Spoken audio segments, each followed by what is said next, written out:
Good morning, everybody. How are you guys doing? It's Monday early morning, and I am here in the Hambino Podcast. This is your host, Chris Hernandez, and it's a beautiful day for the week.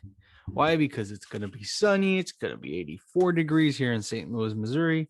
And what else can I ask for? It snowed 5 days ago.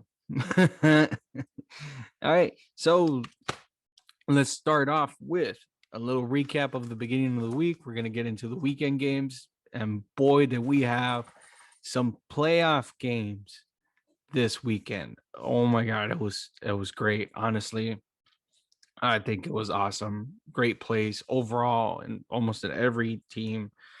And it was great. um, just gonna do a real quick recap on Monday through Thursday with some of the series games, and then we'll get more into depth with the weekend series that we had. Starting off with the Cardinals and the Nats. Obviously, we've all noticed that the Cardinals have been struggling a bit with their pitching. Um, with Jack Flaherty not I mean his winning his record for the season has been a positive. He's been 2-0 so far in the beginning of the season, but it's just defensively and pitching wise, they haven't been as great as they've been. Um, you would like your starting pitcher to try to get into 6 to 7 innings, but if you can only get them to go five innings in, you have to get deeper into your bullpen. And obviously, if you start straining that bullpen and you're not giving the guys the proper role that they should be playing in that bullpen, you're going to be losing games more towards the end of the game, which is what's been happening to the Cardinals. And obviously, their bats haven't been as great as they should be. So it's just a matter of time until they can figure it out. Pitching can get stronger, and eventually they can start winning some games. But for this one, I mean, Scherzer pitched, just a highlight of some of the games. Scherzer pitched incredible against Carlos Martinez, and he was just winding bats the whole time. I mean, it's a guarantee that Scherzer will pitch like that mostly of any of his starts. So, I mean, it's great to see that he's in great mid-season shape, but unfortunately, the Nationals have been struggling a bit the start of the season, but they did take the series from the Cardinals 2-1. Um, so let's hope to see if these teams pick it up. Obviously, they faced each other and they haven't been having a great first season. They were both at the bottom of their division, so it's going to be good to see how if these teams can turn it around early in the season. Um, Next game we're going to go to is the Giants versus the Phillies. Now, the Giants, like we mentioned in the very beginning, it's been great how they've been playing. Obviously, we mentioned that they do have a great team on paper, and obviously it's just a matter of them staying healthy and being consistent, and they've shown that at the very beginning of the season. Um, Gosman pitched great against the Phillies. Peralta took the save on the first game, and the same thing with the Phillies. I mean, the Phillies have really great batting, but their pitching hasn't been all there as well, and they've been struggling a bit uh, as the season goes on. You can see that they're getting into a little slump, but I mean, the Giants have just been that big of a consistent team beginning of the season. They haven't really struggled as much in any game this starting series. So it's going to be interesting to see if the Giants can keep it up, especially knowing that you got the Dodgers in front of you and the Padres that obviously are competing to get into that division and were built to compete against the Dodgers. It's going to be nice to see if the Giants can actually squeeze in some wins from them. Um, but I mean, the Giants took the series from the Phillies 2-1. Now the Rays versus the Royals. Obviously, the Rays are one of the team favorites for the division in the National League East to take that division, but the Red Sox have just nobody saw them playing the way that they are. So it's going to be nice to see if the Rays can keep it consistent and just try to sneak in there. But obviously they've been doing good. They played the Royals, which the Royals were doing great in their division, and they took the series from them 2-1. I mean, the Royals, honestly, I didn't see this coming, but the Royals really got lucky in how they on how they're handling Salvador Perez, because I mean the guy's up there in age, and you offered him, I believe, a 4-year contract, 5-year contract, and he has um been worth every penny of that contract so far. He's been, obviously he's a captain of that team, and he's shown why. So it's been great for the Royals. For the past years, they've been struggling a bit ever since they won that World Series from the Giants, but hopefully they can turn it around. I mean, I don't think they'll make the playoffs this year, but by the way they're playing, I think very soon they'll be back in that playoff shape. But the Rays ended up taking the series 2-1 from them. We got the Rangers going against the Angels. Now, the Angels started very well. Obviously, Trout has found his swing again, and he hasn't been struggling as much. You okay there, bud? But Shohei Ohtani has been great for them as well. So it's just a matter of seeing seeing how the teams react to, or how they play as well. But I mean, the Rangers have had some good, they have some good batting. Honestly, they have some really good batting. I don't think their pitching has been that great, but I mean, in my opinion, I feel like they've been doing a really good job. Obviously they don't have the biggest names in their lineup, and they're still managing to compete against majority of these baseball teams. So they ended up taking the series from the Angels 2-1. But yet again, I mean, um, they were just consistent. They took game 1 from them. They took, I believe they won game 2 as well. And then Shohei Ohtani has been great for the Angels also. So I mean, it just really depends on what you're looking for. But the Rangers ended up taking the series 2-1 from them. Now, on the weekend, we mentioned that the Dodgers versus the Mariners was going to be the game that you should look into, because obviously the Mariners have been playing very well, and nobody expected the same thing from them, for them to be this playing this well early in the season. But they're on top of their division. Obviously, the Dodgers are a powerhouse. Yeah, huh, bud.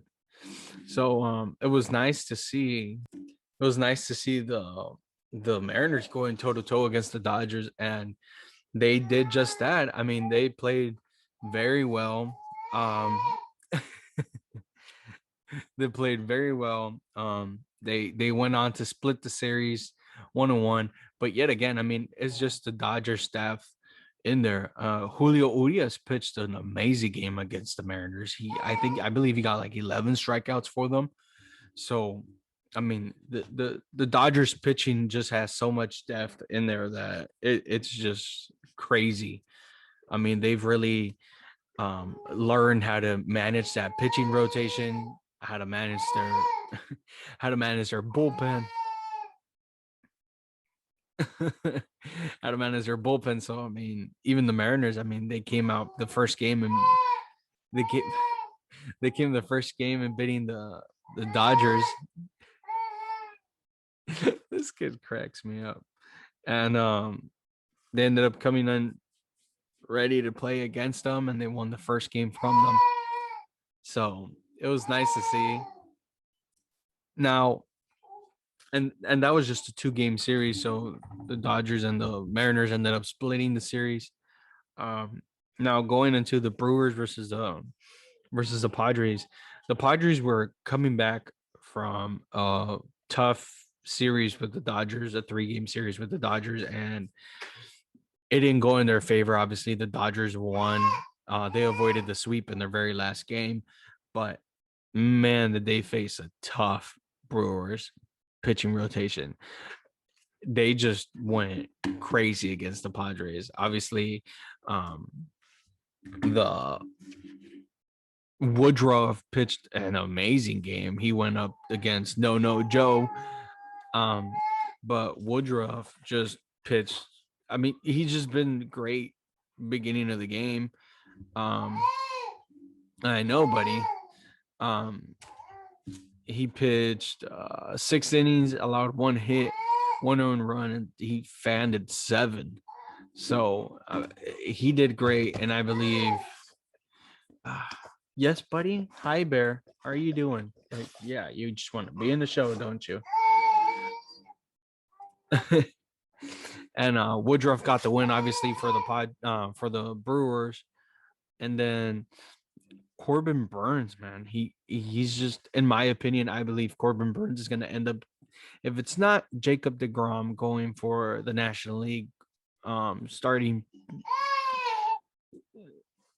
to get the start as the National League All-Star Game pitcher, I think Corbin Burns should. I mean, he's gotten 40 strikeouts, 0 walks. He just pitched a great game against the Padres. He won 6 innings, no one runs. He struck out 10, and his ERA at the moment is 0.37. So I mean, it's just been crazy. So I mean, it's just, they took that. Paddock for the Padres hasn't been that great. But he did consistent against the Brewers. He pitched 5 innings, struck out 7. But the Padres obviously fell short because Corbin Burns' pitching was just great. And the Brewers shut him out. So, and that was on Tuesday. And yet again, you got to remember, they had a really tough series against the Dodgers. So it's kind of like, oh, what's going on? But I mean, the first game they lost 3-1 against the Brewers. Second game they lost, I believe, 6-0 against the Brewers. And then and then on the third game, it's just trying to find my notes here for them. The second game they lost 6-0, and then on Wednesday they lost 4-2. Obviously the Padres had a little bit better. They were batting a little bit better. They had the lead till the 4th inning. They were going 2-1, but then the Brewers scored 3 in the 6th. But again, they lost 4-2, and I mean, it was just tough. It was just, again, a tough series for them. And then what sucks is they were, after being swept from the Brewers, they were going to face the Dodgers again in LA. So I mean, it was just tough for the Padres, especially having one of the worst records right now in the league about hitting wise, and having leaving runners on scoring positions. They just haven't found that big hit yet. So I mean, it was just a matter of time till their bats wake up and stuff. So that was that. The A's had a winning streak going. They were facing the Twins. Obviously, the Twins have been doing really good as well. But the A's came on top and they swept. Yes, that is right. The A's swept the Twins. I mean, Manea's been pitching great for them. Schumacher for the Twins had an okay game, but I mean the A's just blew it open on the fourth inning with scoring 5 runs. Um, so that was that. Again, just crazy games. I mean, nobody expected the A's to be playing the way that they were playing. But yet again, here they are. They're showing up. Give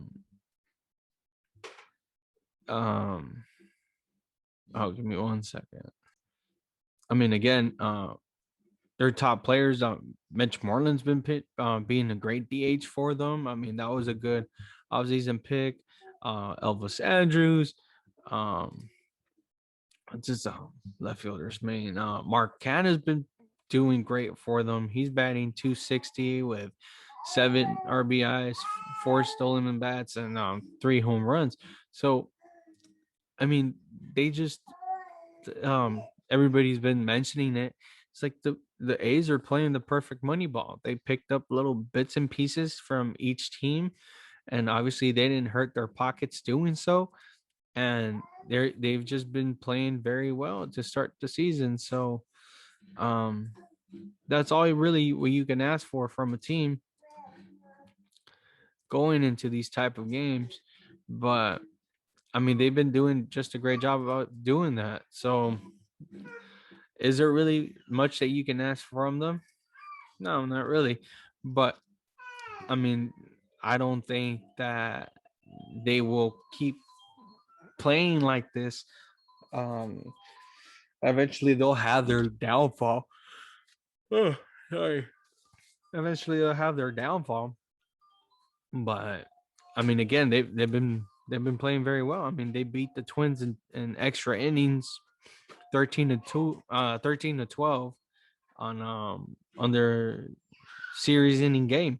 So they ended up sweeping the Twins. And that was that. The White Sox played a 2-game series against the Indians. They won the first one. Unfortunately, the second game got postponed due to rain. So that was unfortunate. But um, Carlos Rodon pitched a great game again versus the Indians. So he went off to win 8-5. His record's been great. He's 3-0 so far in the season with a .47 ERA, and it's just been great. I mean, ever since we all know he got that no hitter this year, early in the season, he's just been pitching great for the White Sox, and overall that starting rotation for the White Sox has been coming up. You have Lance Lynn going into the 10-day injured list. So that was upsetting because he's been pitching great as well for the White Sox. Um, you got Carlos Rodon there. You got Hendricks has been great. Kopech that's come out of the bullpen pitching great. Filling up that spot from Lance Lynn, and he's been amazing to be honest. So nobody really expected that from Kopech. I know Eovaldi was struggling a bit. No, I'm sorry, not Eo. Giolito was struggling a bit, but that's just how it goes. But it's part of baseball. You have your ups and your downs. I mean, Giolito had that no hitter last year, so you can cut him a little bit of slack. But again, I mean, it's unfortunate the second game got postponed, but the White Sox did end up taking the first one from that series, and then the Marlins went off to play against the Orioles. That series was also split from them. They only had a 2-game series, and then the Pirates have been playing very well, to be honest. Especially since, I mean, like I said, they don't have those big names or the big contracts in their team, but they've been playing very well, to be honest. They went off to beat the Tigers 2-1. The Tigers right now, they started very well. They're struggling a bit. Obviously, they had to put some players in their injured list, starting with Miggy. But I mean, they just haven't been what can I say? They haven't been great with their at bats. And it's unfortunate because I mean they do have a decent team. But I mean the Tigers, they limited them to 3 hits on their second game of the series. And then they had that doubleheader on Wednesday. So um Pirates won the first game. The Tigers won the second one 2-5. And then oh yeah, buddy. Their first game got postponed because of rain. So it just really, I'm sorry, not their first game. Oh, was it? Yeah, their first game got postponed with rain. Then they had a doubleheader on Wednesday, and then on Thursday they ended up finishing their games, and they went 4-2. So, oh, sorry, 4-2. So I mean, they really limited the amount of runs that the Tigers would be able to score. But I mean, the Pirates have just been great, playing good baseball so far. I mean, we know that they went toe to toe against the Padres. They so they split that series. Um, they went off to beat the Brewers in the series as well, 2-1. The last series before this one. So I mean, they've just been playing very well overall. The D-backs swept the Reds. I mean, the D-backs have really come back from how they started early in the season. Um, their pitching rotations really come back to life. And I hope they stay like that because obviously you want to see more competition in that National League West, which, in my opinion, it's the.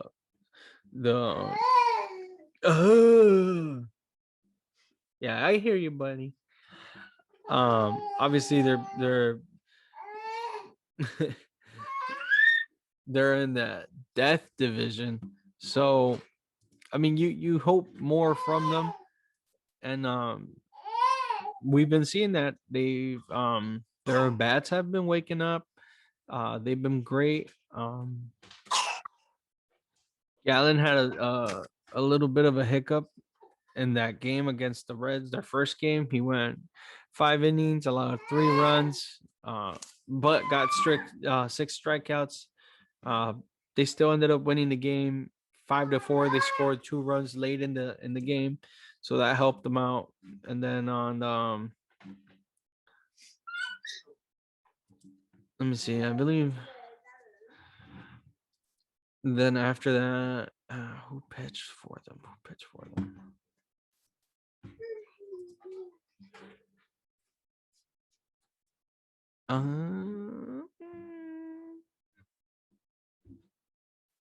Let me see. I'm trying to figure out. Okay, yeah, that's what it was. They had that.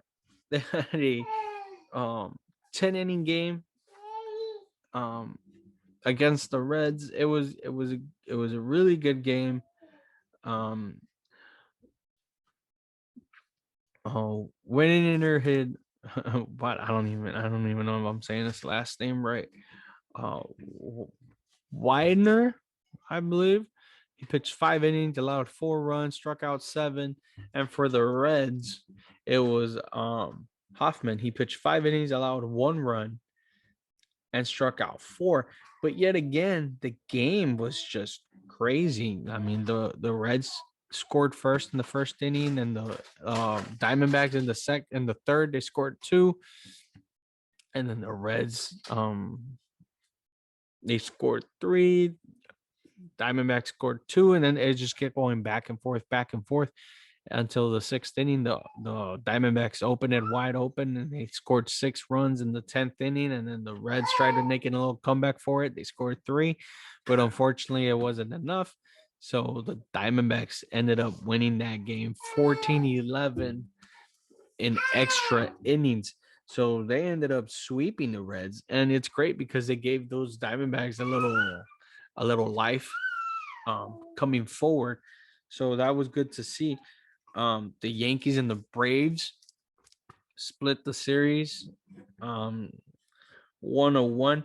And it's kind of unfortunate because I mean the Yankees have just been struggling a lot. And No, wait. I don't think they split the series at all. Let me see if I got that right. So the Yankees won on Tuesday. They won 3-1, and their pitching has been doing a little bit better, but obviously it's not as to where we all expect them to be. They won the second game. I mean, they lost the second game. There we go. They lost the second game against Kluber. I'm sorry. No, I'm sorry. It's Monday morning. It's what 4:30 out here. Oh God. Um, Anderson pitched the first game for the. I'm sorry. Anderson pitched the game for the Braves. Kluver has just not been what the Yankees thought they were going to get from him. He ended up taking the loss against the Braves. The second game, Braves won that 4-1, and I believe that was it. Yeah, it was a 2-game series, and they ended up splitting it 1-1. So I mean, it was a really short series, but again, um, the Braves really couldn't capitalize against the struggling Yankees. And it just sucks to see, man, that the Yankees just have a really crappy record. Um,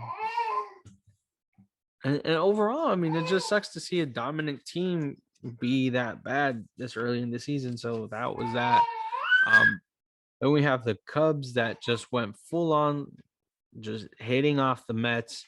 They ended up winning the series 2-1. Javi Baez coming in big. Um, for the Cubs, you have Francisco Lindor that finally hit a first home run as a Met. But again, I mean, the Mets haven't been up to date with the rest of with the rest of the teams. They have missed a lot of games this early in the season, but they're managing to still be up there.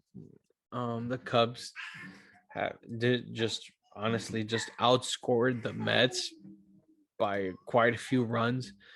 So it was good. I mean, the first game, Jake Arrieta pitched. They got the win 3-1 against the Mets. Kimbrel got the save for them. And then on game 2, you have them scoring 16 runs against the Mets. The Mets just being limited to 4 runs. And on the third game, it was a really close one, but the Cubs managed to get it in extra innings. They won 4-3. So, I mean, again,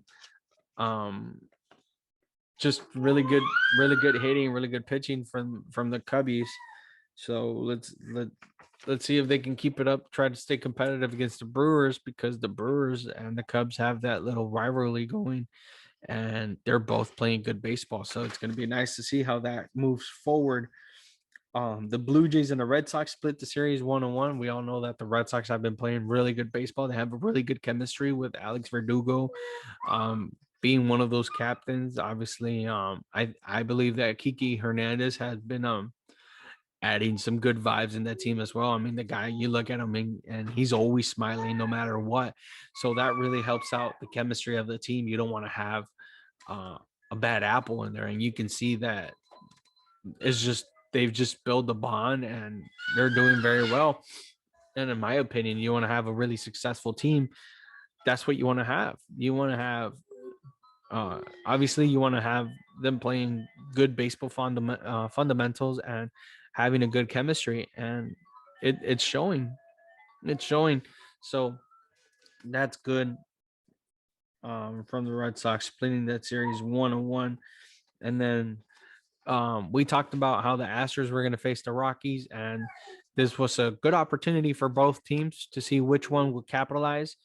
The Astros coming from that little losing streak, and they were going to face the Rockies, which haven't been having a great beginning of the season. So it was good to see. We were gonna be able to see if the Astros would be able to capitalize on that opportunity, but the Rockies ended up taking the upper hand, and they were just like, "Oh, the Astros are having a losing season so far. Let's make it a little bit worse. And they ended up sweeping the Astros from their 2-game series. So that was very nice to see. They played in the snow, which I had never seen before, and that was really interesting to see. They took the game 6-2 the first game, and I believe it was snowing on Tuesday when they played. Just flurries everywhere. It was really cool to see. And then the second game they won it 6-3. So I mean, they really did end up capitalizing on the Astros, and it was good to see that they did. So that was the Monday through Thursday series. Obviously the weekend series also started on Thursday. So we're gonna go in a little bit deeper on that one because the weekend series were very good. Okay, they were very good. Um, we'll start off with Yankees versus the Indians. Um, Herman, um, Herman was his first name. Domingo Herman pitched a great game for the Yankees going against the Indians. He went in 6 innings, allowed 2 earned runs, struck out 6. Um, the Yankee bats have been doing great. Um, Odor's been um Odor's been a great asset to the Yankees. I mean, obviously we said that um Odor has some pop in his bat. Obviously, he's not a consistent hitter lately in years, but we know that the Yankees batting coach, their system that they have is really good. So it really helps out that. So it was nice to see that um, they were able to figure out what was going on with the door swing. They found the hole in it, and he's just been playing very well for the Yankees. He's been producing runs, and so it was just something that he wasn't doing much in Texas, but they just been good. I don't seem to understand why they named um Clint Clint Frazier as their starting outfielder, but they keep playing Brett Gardner. I don't have anything against Brett Gardner. Honestly, he's been a great Yankee.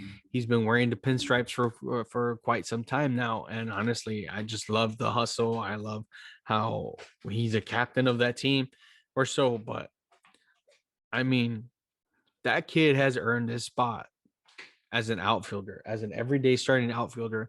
He plays defensive. He plays great defensive baseball.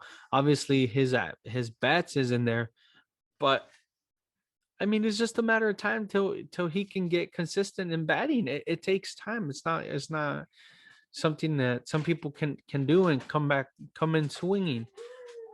So I mean, it kind of sucks that they've been notching him a bit uh, in the bench, but he really showed up in this series against the Indians defensively. So Yankees take the first game from the Indians 6-3, and then they take the second game from them as well. They went 5-3. Again, I mean, the Yankee bats were just raking. It was good to see that the Yankees do have some life going in there, and it was good. I mean, there's just the amount of home runs that went out. Aaron Hicks hit a home run. Odor hit a home run. Stanton hit a home run. Um, who else? I think. Oh, Stanton hit 2 home runs. So, I mean, it's good to see that they're doing very well. It's good to see that they're um, going there and now backing up their pitching a little bit better. Because honestly, the Yankees pitching isn't the greatest at the moment, so they're really relying on those at bats, and they've been doing so far. They've been doing a very good job. Um, Allen just couldn't keep up with the Yankees. So he ended up taking a loss. He only pitched 2 innings, allowed 4 earned runs in those 2 and 1/3 innings. So you could see that the Indians were just not being able to keep up with the Yankees at bats. So that was that for the first 2 games. Third game, they went off beating as well. The Indians, because this was a showdown. You had Cole going against Bieber, and everybody was looking forward into that pitching. This pitching, I mean, they both pitched great. They both went to the 7 innings. Cole only allowed one earned run, and struck out 11 batters. Bieber in the side for the Indians pitched as well the 7 innings, allowed 2 earned runs, and struck out 9. So it was just they were going at it. The 2 earned runs that Bieber allowed were just home runs. They didn't really hit much from him, but Aaron Hicks hit a home run in the 5th inning, and then Odor as well hit a home run in the 5th inning. So sorry. That's what's been going on around. The Yankee at bats have woken up, and it's good to see that they've been doing so. Um, but yeah, I mean the Yankees ended up winning the game 2-1 because of those 2 home runs. So, um, and then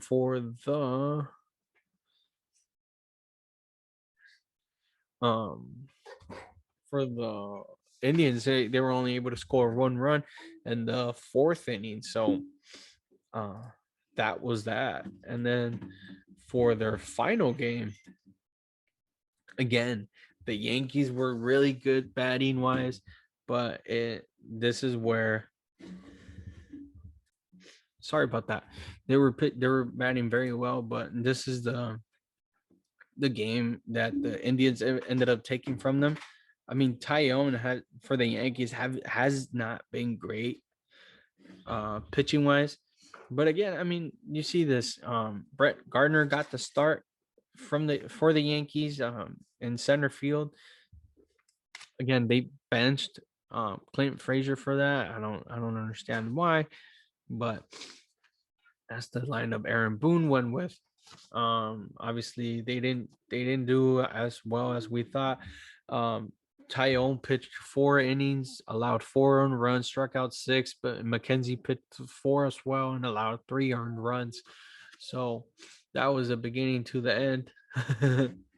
Because then Nelson allowed for the Yankees. Nelson pitched 2 innings, allowed three earned runs, and then the Indians pitching just shut out the Yankees from there. So uh, that was unfortunate, but it was nice to see that the Yankees um, ended up winning the series from them 3-1. Now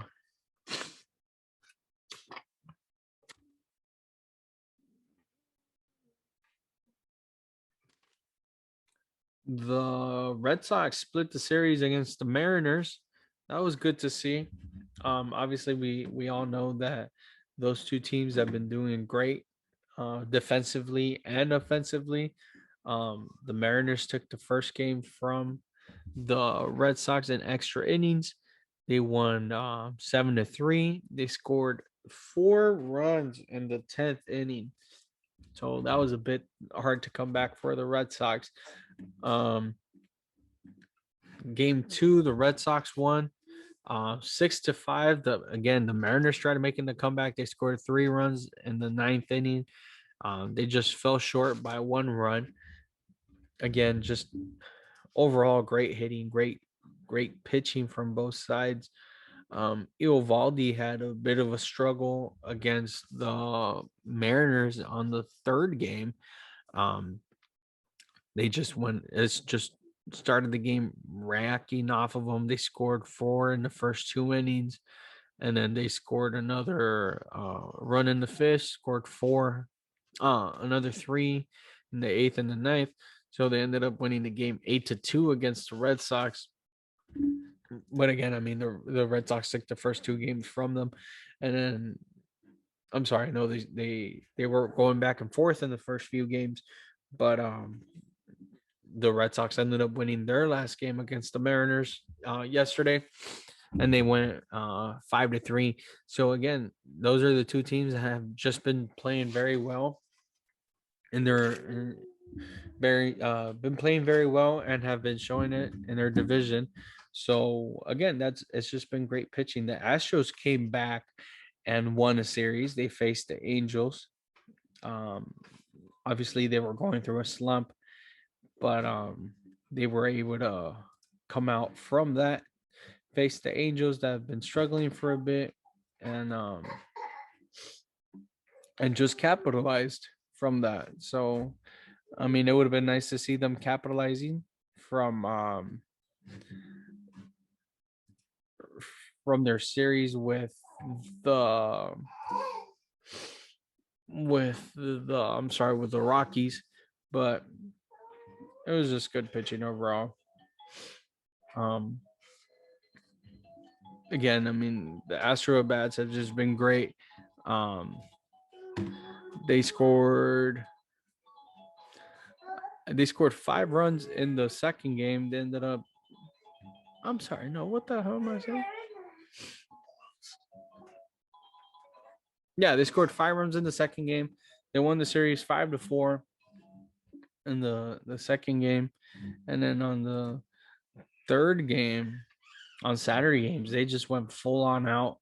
They scored 16 runs against the Angels, and honestly, they just went on a scoring streak because they hadn't been scoring that many and when on their losing streak, and they just unleashed against the Angels. So they ended up winning that 16-2. And I was very interesting to see them do that. But again, I mean, I didn't think the Astros were going to be playing this good. I was hoping that they were going to keep going the way that they were going and struggling for a bit, but it was good to see that they came out of that slump and stayed competitive. So that's going to be good. So they ended up taking the series from the Angels 3-1. Oh, hey, what's up, guys? Oh, guys, like what you see? Yeah, guess what? It's the fucking junk headbands, bro. The best fucking headbands in the world. And guess what? We're getting sponsored by them. So if you guys want to check out junk brands, look them up. Every fucking game that you see in baseball, you can see a fucking major league player wearing these. They're awesome, man. I've been wearing them because I've been leaving my hair long, chongo, and I don't want the fucking hair to get in my face. I'm not used to it. I haven't left my hair long in the longest time. But guess what?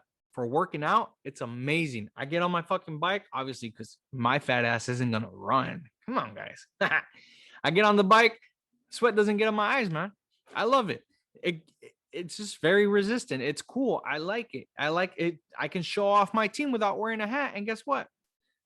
My hair looks great. No, it doesn't. But it feels great. And guess what? It's so, honestly, man, they're not expensive. They're really not. They got so many different designs. If you don't want to get a baseball one, they got so many designs. They just have, I know they started getting Marvel ones. They have DC ones. They have colleges. They got, if you want to sport your country, they got countries. They got different tie-dye ones. They're just great, man. And guess what? They just don't have headbands. They have fucking workout clothes too. They're great, man. Honestly, the best fucking headbands in the world. And they're just $15.99, man. But guess what? Because you guys are Hambino Podcast listeners, I got a little treat for you guys. Just a little itty bitty treat, because I love you guys and you guys listen to the podcast. You guys support me on all social media. And guess what? This is for you guys. I got some new Junk Brands headbands for you guys. Got the Red Sox. You got the Dodgers. You got the Yankees. And you got Slam Diego. And guess what? They just don't have these designs. If you want the actual one that says Slam Diego, they have that. You can order that. If you want to rep your fucking favorite baseball player, they have that in there too. So honestly, you guys can just go online, www.junkbrands.com, pick up the best one you want. And stay tuned because we're going to do a giveaway for one of these. You get to pick whichever one you want, man. All right? Later, guys. Again, you got the Giants going against the Marlins. Now, the Giants have not lost the series till this point. The last series the only series that they've lost has been against the Marlins, but they were like, oh, well, we're facing the Marlins again. Let's show them what we got. And that's exactly what they did. I mean, just Gosman's been pitching great for them. Webb had an amazing game against the Marlins on Sunday. He hit he hit a triple and I believe he struck out. I want to say he struck out 8. Yeah, he struck out 8 in 7 innings, hit a triple that scored 2 runs, so he helped his own cause. I mean, like I said, the Giants they were the sleeping Giants the past couple seasons. They had some issues with some injuries here and there, but they've just been pitching and batting really good. I mean, the Marlins took Saturday's game from them 5-2, and then on Friday the Giants took it 5-3. And then Alex Wood had a great game against them on, I believe, Friday. Alex Wood has been pitching great just overall. He has a 2-0 record, pitching .75 ERA. So, again, I mean, if the Giants can stay healthy, they're going to have a really good season this year. And they beat the Marlins 3-1. They took that series from them. And then we have the Brewers facing the Cubs. That was a really good game. In my opinion, I think the Brewers have the best pitching. The most, I don't know about the best pitching, but the most consistent pitching. And in the National League so far. But Kyle Hendricks pitched a great game against the Brewers and for the Cubs. So he ended up taking the win. The Cubs just came in swinging 15-2, and they won that game.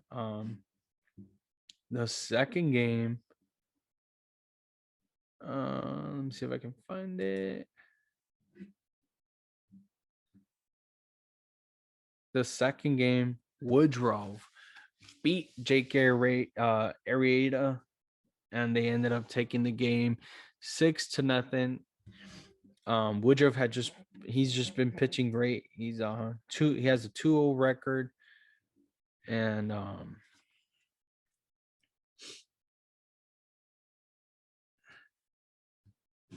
he has a 2-0 record, and he's pitching 1.70. But then on that was Sunday's game. On Saturday's game, the Brewers ended up going and winning that game as well, 4-3. And they scored their runs late in the game. I mean, the Cubs they start off winning the game 2-0, and then in the 5th inning, the Milwaukee tied it. In the 7th, they scored another 2 to add some insurance, and then the Cubs scored 1 in the 8th. It wasn't enough for them to tie it or win it, so they ended up going and losing the game 4-3 against the Brewers. But again, I mean, the Brewers have just been pitching very well. for them. I mean, if they can take it, if they have the lead and they take it into their bullpen has been answering the call. So it's been good. It's been a good series for them to do.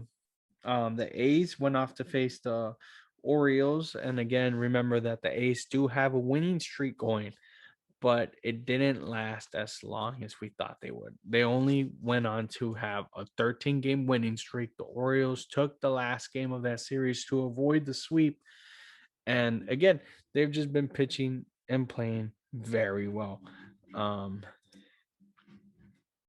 Let me see. I want to say they started their series on Friday. I believe it was a 3-game series. Again, they've just been the A's have just been pitching and playing very well. They scored 2 early in the game. They scored 2 runs early in the game, and they scored another one on the 5th. The Orioles tried to come back. They scored a 1 run. But like I said, I mean, just the pitching's been okay. Irvin has a 2-2 record. He pitched 5 1/3, allowed one on run and struck out 6. Joe Lopez, not Joe Lopez. What's his name? Jorge Lopez. I'm sorry. Jorge Lopez pitched 4 innings, allowed 3 runs from the Orioles. His record hasn't been great. I mean, he has a 1-3 record for the Orioles, and his ERA is over the roof at 8.15.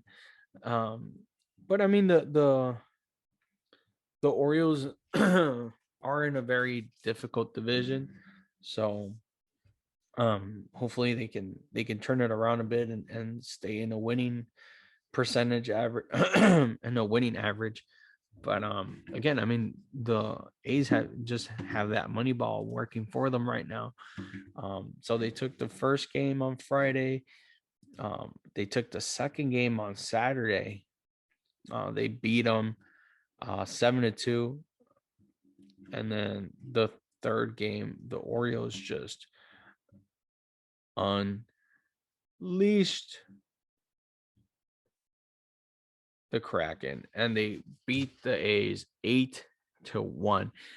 I was hoping that the A's would get a little bit closer to beating their, I believe their 2002 record, their 2002 streak. I wouldn't say record, but I mean, 13-game winning streak is very well to start off the season, and it really uplifted them in their division. So that always works out.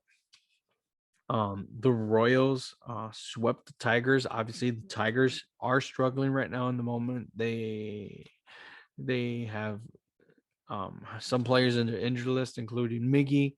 I know they finally activated him, but even that, I mean, the Royals just has just been pitching and playing very well from the beginning of the season. So they ended up taking the series, sweeping the Tigers. The Mets faced the Nationals, and the Mets have just been doing very well. Well, I mean, I wouldn't say they've been doing great, but I mean they're doing really good. I mean, DeGrom has just been fantastic for them. He's just not your ordinary pitcher, and I can show you why. He pitched a complete game on the first game against the Nationals. He pitched 9 innings, allowed 2 hits, struck out 15. Oh, and then just not that. He went 2 for 4. He went 2 for 4, and he scored a run. He scored a run for the Mets. So that was great. The Mets. Oh, fuck, I'm sorry. I'm really sorry. It's now it's what, 5 a.m. The Mets is the Grom has just been great for the Mets to start off the season. They won the game 6-0. That was a Friday game. Saturday's game, Stroman started for the Mets, and Stroman struggled a bit. He only went 4 innings, allowed 8 hits, and they scored 4 runs off of him. Um, um, what's the pitcher for the Nationals name? Joe Ross. Joe Ross ended up taking the call for the Nationals. Pitched 6 innings, allowed 5 hits, 1 earned run, struck out 4. So that was good. I mean, the Nationals just started off hitting. They scored one. They scored 1 run in the first and second inning. They scored 2 in the third. Uh, another single run in the fourth. I mean, they were just they came in hitting and scoring, and honestly, that's if you want to win a game, that's how you start. You always want to start very aggressive, and that's what the Nationals did against Stroman. So he ended up taking the loss for the Mets. But again, I mean, his record's 3-1. Oh, his record's 3-1 with a 2.25 ERA. Um, Joe Joe Ross ended up taking the win. His record's 2-1 with a 4.64 ERA. So I mean, he's been doing really well as well. I mean, obviously not great, but he's been doing very well. And then on Sunday, um, the Mets shut out the Nationals. They ended up winning that game 4-0, and that's how the Mets took the series. They took the series 2-1.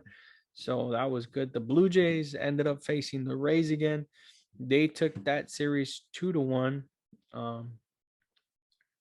Again, that one had very great defensive plays. I know Rosarena came out of nowhere to try and grab a ball that got lost in the Tropicana field um, roof. You can just see the highlights. I don't think I shared it on the Instagram page, but I'm pretty sure you guys saw it by now. I mean, it was just an extraordinary play. The center fielder lost the ball in that roof, and then the Rosarena just came out flying out of nowhere and just ended up taking that, and ended up being a beautiful gem of a play. But again, I mean, they ended up coming short against the Blue Jays, and they lost the series to them 2-1. The Diamondbacks ended up having a great game against the Braves. I believe their first game, the first game the Braves won 5-4. Again, it was just a very tight game, as you can see by the score. But then I believe the second game got postponed because of rain, so that means that they were going to have a doubleheader on Sunday. And on Sunday, this is where we're going to start arguing a bit. Obviously, baseball made for doubleheaders. They made the official 7-inning games. So Zach Allen got to pitch the first game. He only allowed the Braves to 1 run. I don't think he pitched a complete game. Let me double check that for you guys. He did. Zach Allen ended up pitching a complete game, allowing 1 hit. Obviously, the complete game, it's a 7-inning game, but he struck out 6. And for the second game in that doubleheader, Bumgarner, and this is where my argument begins. Bumgarner pitched a complete 7-inning game, allowing no hits. My issue with this is that if Rob Manfred has made the 7-inning games an official baseball game, it's being played as an official baseball game. There should be Bumgarner should be recognized for a no-hitter. Obviously, it's not a 9-inning complete hitter, but nonetheless, it's a 7-inning no-hitter. You don't, in my opinion, obviously, if in a regular game a pitcher throws 7 innings and he doesn't have a hit so far, and you take him out of the game, you're not going to say, "Oh, he had a no hitter." No, that's not the way it works. If it's an official 7 inning game, in my opinion, if it's an official a 7 inning game, and your pitcher throws a complete game no hitter, it should be considered a 7 inning no hitter. Easy as that. You can put that little star at the end of it for all I care, but you need to recognize this baseball player for having that achievement. It is still a complete game in your books, and it should count as a no hitter, in my opinion. Now, if you don't want that to happen, that's on you. Change up the rules. I mean, you had to see this coming. If you're changing the rules and saying that you're going to allow the 7 inning double headers, a pitcher who's dominant, just like Bumgarner was this day, you should know that he has the opportunity to throw a no hitter. It just doesn't make sense. I know some guy on Instagram was like, "Well, tough love. You live by the rules, and it's not counted as official." Well, fuck you for all I care. Where the fuck you are? If Rob Manfred is calling the game as a official game, it should be an official no hitter. Easy as that. Why the hell can they do all these changes? I mean, it's just ridiculous the way that they're handling it. Now they're saying they're celebrating the unofficial no hitter. It's just ridiculous, in my opinion. If you're making all those changes and obviously somebody favors out of it and you're not going to recognize them, I think it's just ridiculous. It's just a circus out here, in my opinion. So I mean, you're over there suspending players for showing some passion in the game. Obviously you started this whole campaign of let the kids play, but whenever the kids show a little bit of emotion in the game, you punish them. So what are you trying to change, Manfred? Are you trying to move the game forward and have new baseball fans in there? Which, by the way, you benefited from all these baseball games recently. MLB TV brought out a stat that they've had the most viewership they've ever had. So, I mean, obviously baseball's back on the rise. Why? Because of all this let the kids play, showing emotion, bat flipping and shit like that. But yet again, you're punishing players for showing that emotion. You suspended Nick Castellanos for 2 games. You suspended Adam Eaton for 1 game. What the hell, man? Just, I don't know. It's a circus out here, in my opinion. I think he needs to have a better management if he's going to be commissioner. If he's going to be making changes in the rule books and stuff like that, he needs to be aware of what could happen with some of those changes, including this no hitter from Bumgarner in 7 innings. I mean, for all I care, like somebody mentioned, you should just put like a new section in the record book saying interesting records. Okay, first official 7 inning no hitter. Mark it down as there. I mean, you still want to recognize the player. He did make an achievement. That's just my opinion on that. But I was like, God damn, man. The Pirates again, they've been playing very well. They took the series from the Twins 2-1. The White Sox ended up sweeping the Rangers. So that was very good to see. No, what am I doing? Let me see. Let me go back. The first game was on Friday. Cease pitched for the White Sox. He had some issues early in the game. He only pitched 3 1/3, allowed 2 runs. Dunning pitched 2 2/3, allowed 5 runs from the Rangers. So, I mean, the White Sox just came out swinging in the 3rd inning. They scored those 5 runs. They ended up taking Dunning out, but obviously he didn't take the loss because they ended up tying it back up in the fifth. So it was just back and forth game until the White Sox scored in the seventh and in the eighth to take the lead, to tie it and to take the lead.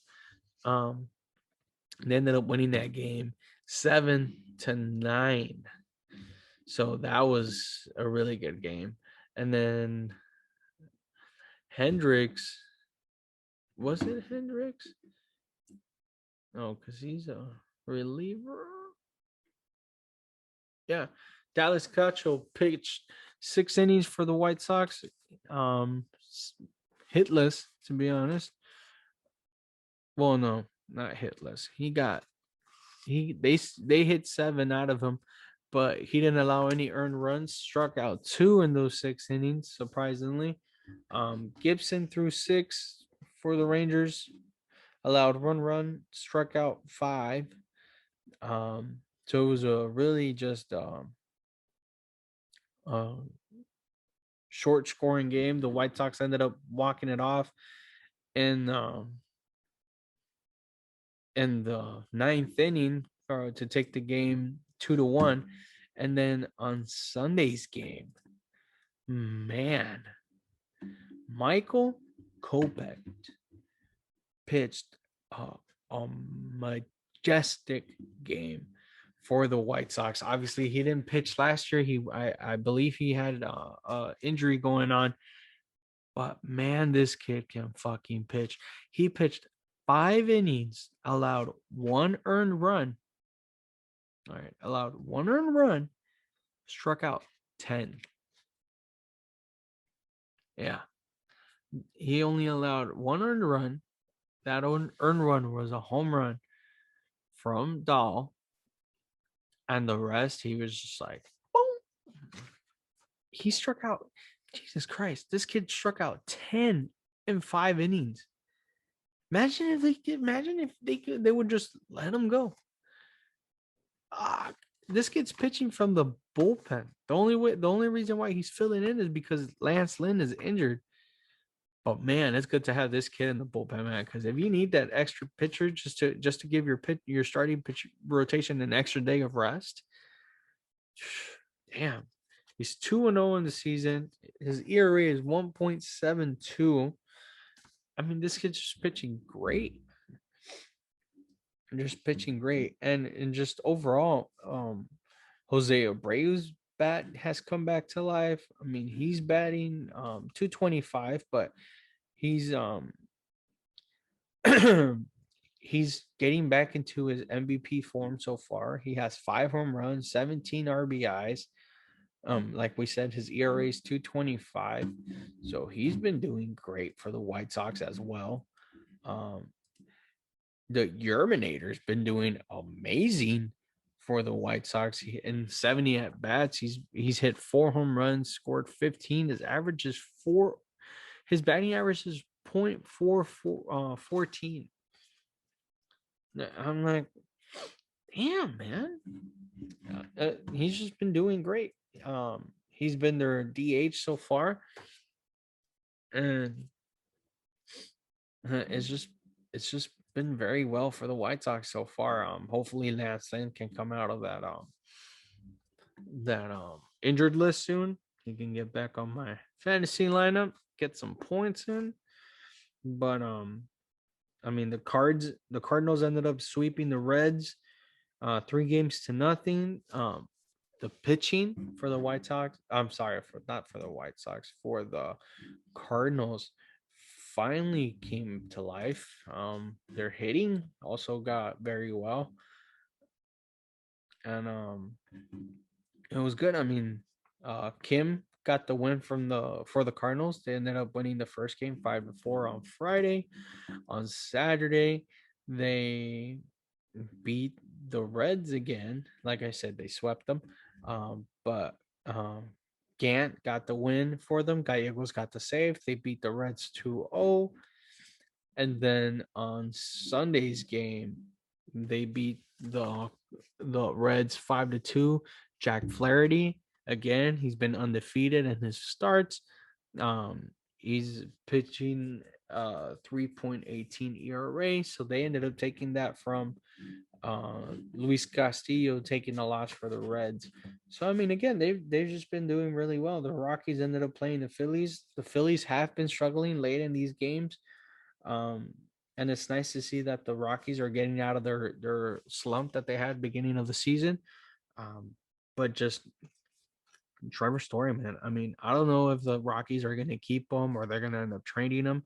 But if they're going to trade him, Trevor Story's um, been doing a really good showcase lately. I mean, he hit a grand slam for the Rockies on Sunday, and I mean, he's considered one of the best shortstops right now in the game. So, I mean, if the Rockies do end up deciding to trade him out this season, I think they're going to be able to get some good players in return. Um, so that's that, man.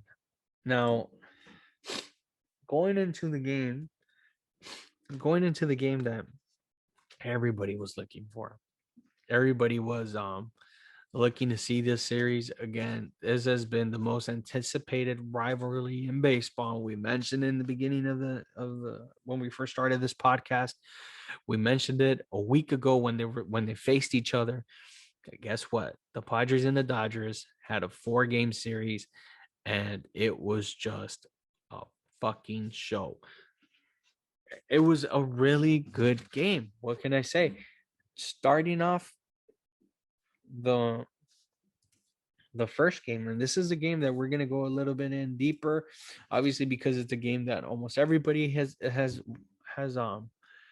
watched and feels comfortable talking with it, and I mean, it was just overall one of the games that everybody in the nation saw. Brian, I want to start with this.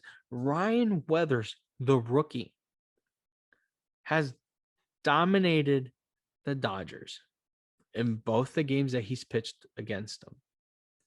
The first game he pitched against him, he pitched 4 innings. The Dodgers did not score a run on him, and like I'll pull out the stats for you guys. Give me 1 second. Let me see. Let me just click on Ryan Weathers real quick.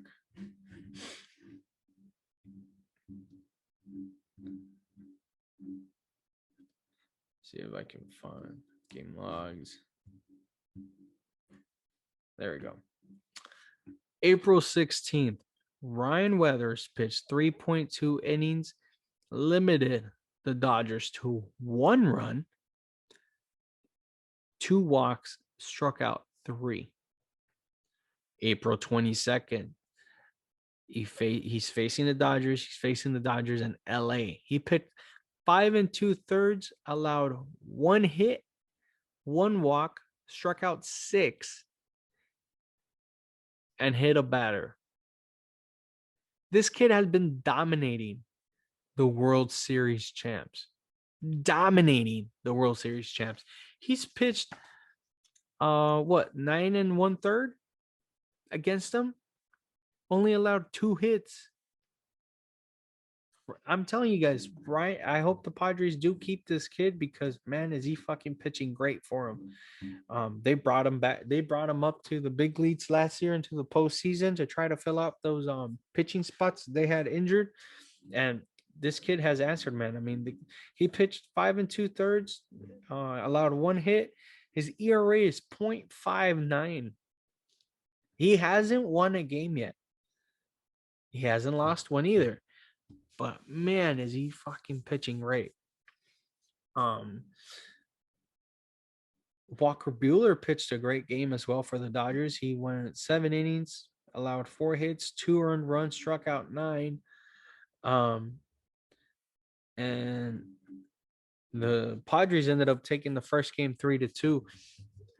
And it was just, obviously, since they didn't let Weathers get into later in the game, they dove into their bullpen, and magically their bullpen managed to keep the lead. For the most part, I mean, they did score 2 runs on them on the 7th, So that was kind of like a little hiccup they had. But I mean, they ended up taking the first game from the Dodgers 3-2. The second game, the Padres won as well, 6-1. Darvish just had an amazing game against the Dodgers. He pitched 7 innings, allowed one run, struck out 9. Kershaw had a good game as well. He ended up taking the loss. Pitched 7 innings, allowed 3 earned runs, 2 of those which were bombs from Tatis. Going yard twice the same day. His dad went yard in 1999 against the Dodgers as well. So that was a nice little little flashback that they put up, and then Tatis ended up doing that. So that was pretty cool. But yeah, man, I mean, the rivalry between these two teams is just great. Everybody pitched well. Myers hit a home run that game. Tatis hit 2 home runs that game. Um, Profar, they all had RBIs in that game. So the Padres ended up taking the game 6-1. There wasn't much that the Dodgers could do, honestly. I mean, Darvish was all his pitches were working that day, and obviously they mentioned this in the broadcasting that whenever a pitcher feels comfortable with their catcher, man, magic can fucking happen, and they showed it on Friday. I mean, Darvish was just great. On Saturday, we had Bauer versus Blake Snell. Bauer ended up taking a win for that, but let me tell you, he got rocked as well. Tatis hit another 2-run home. Not a 2-run home run. He hit 2 home runs against Bauer, but there is a little issue going on. They did see Tati picking over to see a sign, and the Twitter feud after was amazing. Obviously, Bauer doesn't give 2 shits if you see what he's pitching. He'll even tell you what the fuck he's pitching. So that's exactly what he said. He said, "Hey, well, let me bring it back a bit." They asked Bauer, "What do you think about Tatis celebrating the home runs against you?" Because Tatis covered his eye, obviously referring to Trevor Bauer covering his eye when he pitches. And then on the second home run, you can see the little notorious wobble that he did crossing home plate. So what did Bauer respond to this? He's like, "I don't care. I'm not going to go ahead and obviously I'm butchering this up exactly from what he said, but basically what he said was, I don't care. I'm excited about this. This is what we want to see. We want to see players show emotion. I'm not going to go over there and hit him because he's showing emotion for doing something he did correctly. By all means, go ahead, do it. I do it all the damn time." So that was that. In my opinion, I think that takes a lot of balls to say that, because obviously there's some baseball boomers out there that they don't want to um see that. They don't want to see celebrating. They want you just to hit your home run and walk straight back into your dugout. And if you celebrate, you'll get a fucking fastball to the head. So I mean, it takes a lot seeing that from Bauer doing that. And obviously that was good. I mean, overall the Dodgers had a good game that day. They ended up taking it 5-4 from the Padres. Jansen took he pitched uh, he did a 4-out save for the Dodgers. And oh, ooh, sorry. Blake Snell pitched really good as well. He pitched 5 innings in the third, allowed 7 hits. Um and struck out 7. So I was good. Yeah, it was just a really good game. Now, Sunday's game. Oh, Sunday's game was a beauty. These guys went into extra innings. They went to 11 innings. All right. Who pitched? I think it was Musgrove. Musgrove pitched 3 innings. The reason why they took him out was because his pitching, his the amount of pitches that he threw were so high that they were just like, there's no point in risking it. They took him out of 3 innings, allowed 3 hits, 2 earned runs. But let me tell you, he kept that game close. Why? Because Tatis hit another home run. So the game was 2-1 beginning of the game. Dustin May pitched an absolute beauty for the Dodgers. He pitched 6 innings, allowed 1 earned run, which was that bomb from Tatis, and then he struck out 10. So that he just had a very good game overall. For the Padres, Craig Stammen ended up coming in the 4th inning. He pitched 2, walked 2, and he got out from a bases loaded jam that could have opened up that game a bit. And then Ramirez came in the game, and let me tell you, he pitched 1 inning and got fucking rocked. The Dodgers scored 5 runs on him and just opened up the game. And at this point, it just looked like the Dodgers had the win. It was a 7-1 game coming into the 7th inning. Guess what? Padres don't give a shit about that. They don't. They're playing the Dodgers. They know they have to bring in their A game. And let me tell you, they did. They scored 2 runs on the 7th, 2 runs on the 8th, and 2 runs on the 9th to tie it up in the 9th inning. Yeah. It was interesting. They went into the 10th inning. Obviously, the Dodgers couldn't score in the 9th. They went into the 10th inning. Now, this is where it got interesting. You have Tim Hill pitching for the Padres. He has been a bit rocky. I'm over here thinking, God damn it, Tim Hill's pitching is gonna fuck it up for the Padres. He walked the bases loaded intentionally. Why they do this? Because they saw that for some reason Clayton Kershaw was gonna bat. So they were like, well, let's walk Mookie. Let's walk Muncy. Was it Muncy? I don't know. No, it wasn't Mookie Betts. I'm sorry. They walked Muncy. They walked Baylor. And for some goddamn reason, that they did the double switch. That's why. My bad.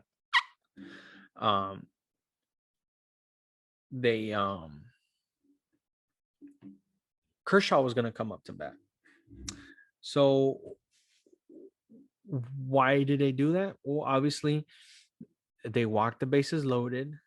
They wanted to face Kershaw. And this is where it gets really interesting. It was 1 out in the inning, bases loaded, and Clayton Kershaw could get the win, the walk-off win for the Dodgers. And oof, was it an at bat. I mean, Kershaw tried his very best to try to get that run going, but it just wasn't enough. And he ended up striking out, but man, was he close to getting a hit. He was just a little bit too late on the pitch, but Tim Hill threw a sinker on him, an inside sinker, and I mean, even for any lefty, it would have been a difficult pitch to hit. And man, it was a beauty. It was a beauty of a game. Tim Hill ended up getting out of the jam. He ended up striking out the next batter, and it was just, I was like, holy shit, these guys are gonna fucking do it. And what happens? They scored in the 11th inning.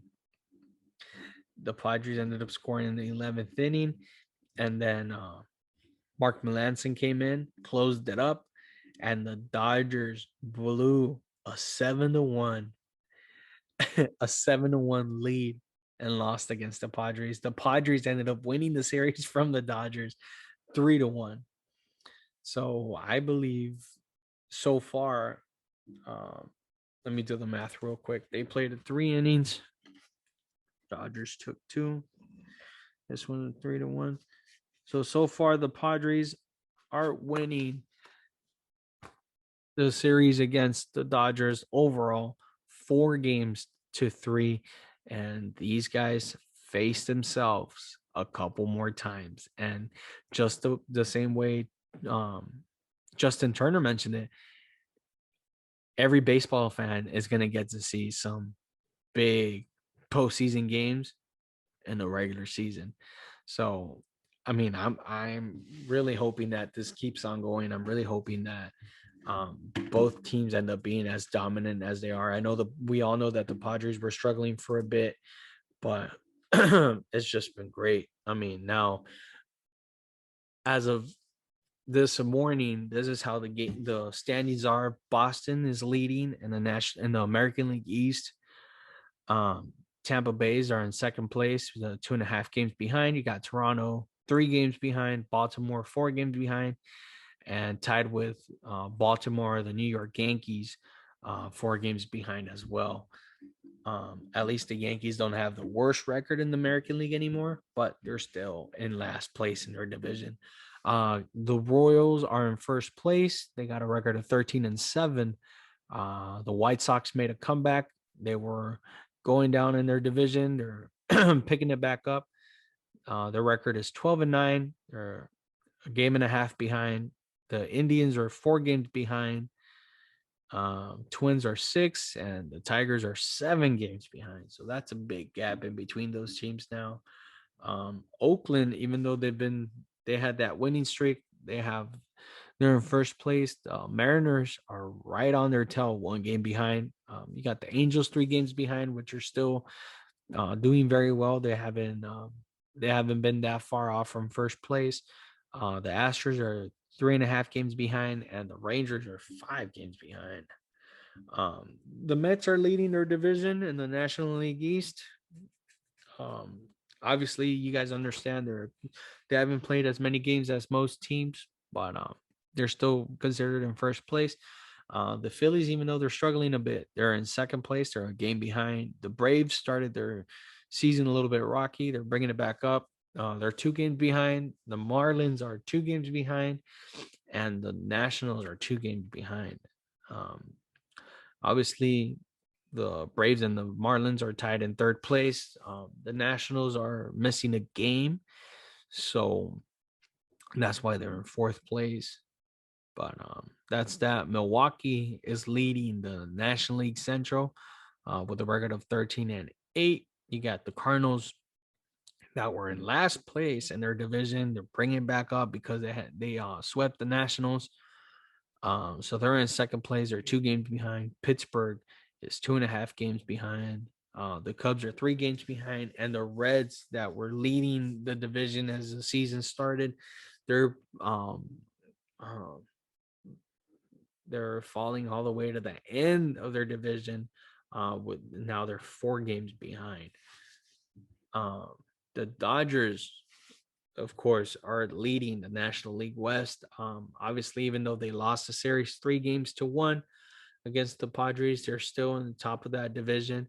But they have to be careful because they got the Giants right on their tail, 1 game behind. You got the Padres that are 3 games behind. You got the Diamondbacks that are 4, and you got the Rockies that are 6.5 games behind. So those are how the standings are looking as of now. Honestly, it's just been good overall.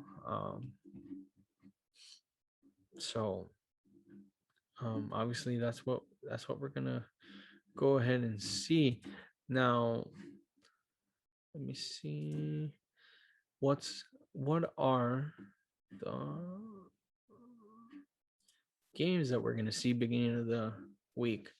We're gonna go see the Royals against the Tigers. We got the Twins against the Indians. Yankees, Orioles, which that's going to be a good game to see who's going to end up having that last place spot.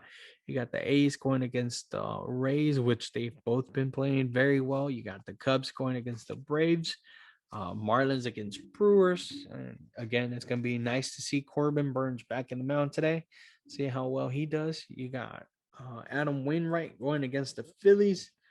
Shohei Ohtani going against the Rangers, and hopefully we get a show from Ohtani because he's been batting and pitching great.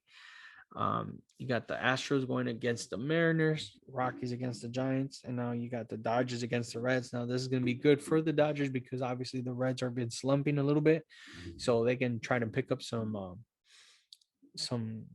ground from the Giants that are a game behind. But like I said, the Giants are playing the Rockies, so that's going to be interesting to see how that goes. You got the Nationals going against the Blue Jays. You got the Royals and Tigers are finishing up their series from the weekend series. That's why I was like, what? The Royals are facing the Pirates beginning of the season. You got the Mets going against the Red Sox. You got the Cubs, Braves. Tigers going against the White Sox, and the Padres facing the D-backs. So that's going to be interesting to see how that goes. And hopefully we have another good week of baseball, guys. I really hope you guys are having a great time, enjoying the season. Obviously, there's a lot of people now watching the baseball again, especially with MLB TV. I would love for MLB TV to just eliminate all the fucking blackouts because it is ridiculous that we have to deal with those. But it is what it is. Make sure that you guys subscribe to the YouTube page. Make sure that you guys follow all the accounts of the podcast. I would really appreciate that. We got the Instagram page. We got you can follow us there at the Hambino Podcast. We got the Twitter account. You can follow us there at _Hambino. And obviously, if you don't want to see my beautiful face, you can listen to us on Spotify, Anchor, Google Podcasts, just anywhere. All you can do is just Google it, put the Hambino Podcast, and then wherever you want to see it, that's where it's going to pop up. All right, guys. Hope you guys have a good beginning of the week. It's Monday. I know we all fucking hate it, but we all have to do it. Hope you guys have a good day. Enjoy. See you guys later.